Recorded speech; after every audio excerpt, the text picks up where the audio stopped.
Sir ஏட்டு சண்முகம் பேசுகிறேன் sir. சொல்லுங்கள் சண்முகம், என்ன இந்த நேரத்தில்?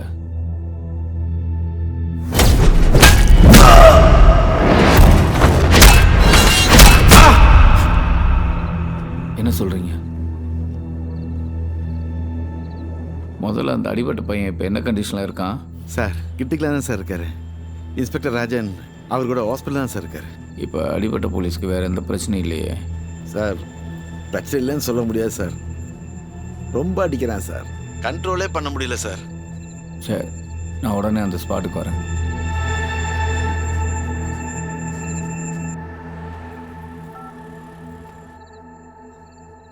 என்னப்பா எந்திரிச்சிட்டியா? சரி நீ தூங்கு. ஒரு பெரிய ப்ராப்ளம், சில அரேஞ்ச்மெண்ட்லாம் பண்ணி வச்சுட்டு சீக்கிரம் வந்துடுறேன். நீ தூங்கு. இல்லை, நானும் வருவேன். என்னையும் கூட்டிகிட்டு போங்க. தனியாக இருந்தால் பயப்படுவேன்ல. அடி லூஸு, நான் என்ன ஃபங்க்ஷனுக்கு போகிறேன் உன்னையும் கூட கூப்பிட்டு போகிறதுக்கு? அங்கே கன் ஷூட்டு காய்ச்சி ஏசின்னு ஒரே ஆக்ஷன் சீக்வன்ஸாக போகும்.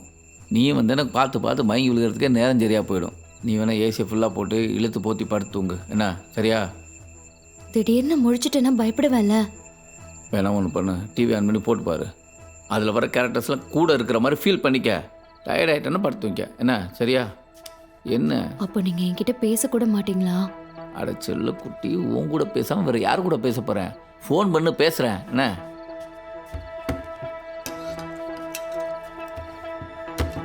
சீக்கிரம் வந்துடுவீங்கல்ல, அப்புறம் ஏன் யூனிஃபார்ம் போடுறீங்க? ஹேய், போலீஸ்காரனுக்கு யூனிஃபார்மும் ஒரு வெப்பன் தான். ஒரு அக்யூஸ்ட் யூனிஃபார்மை பார்த்தான்னு வச்சுக்க, பாதி பழத்தை இழந்துருவான். மீதியை தான் போலீஸ் மேலே நாங்கள் பண்ணுறோம்.